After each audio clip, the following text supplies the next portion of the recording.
आमर नेता श्रीजुक्त नवीन पट्टनायक निर्देश क्रमे आमर बिंजापुर मान्यवर विधायिका श्रीमती प्रमीला मल्लिक नेतृत्व में आज यही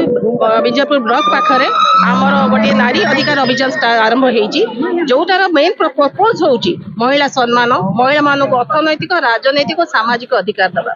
अर्थनैतिक अधिकार तो समस्ते भी जानते नवीन बाबू मिशन शक्ति द्वारा आम महिला मान बर्तमान देखो राजनीति कथा देखो 2018 मसीह नवीन पट्टनायक महोदय सी प्रयास आरंभ करते लोकसभा और विधानसभा 33% रिजर्वेशन बहुत प्रयास पर 2023 रे वुमेन रिजर्वेशन बिल पास है किंतु कौन पाई बीजेपी सरकार 2024 कार्यकारी कला नहीं को अदृश्य इंगित कला नहीं से जानी थे किंतु वर्तमान लोकसभा और विधानसभा क्षेत्र में वुमेन रिजर्वेशन बिल ना डिलिमिटेशन बिल आनते जो उद्यम करते सफल है नहीं जहाँ जो आमर गणतंत्र आमर महिला माने समस्त सुरक्षित अनुभव कर प्रश्न 2023 जो वुमेन रिजर्वेशन बिल पास होता कौन पाई कार्यकारी करूना कौन पाई लोकसभा जितेबाला 2023 पास मुझे जाजपुर पूर्वतन सांसद हिसाब से आम समस्त बीजेडी सांसद मैंने होल हार्टेडली ए बिल को सपोर्ट करूँ तेणु अपोज कर तो कौन कारण ना तेणु बर्तमान आमर से डिमांड अच्छी से दाबी अच्छी जे वुमेन रिजर्वेशन बिल 2023 जोटा 2023 सेप्टेम्बर मास पारित होता कार्यकारी करा जाऊ।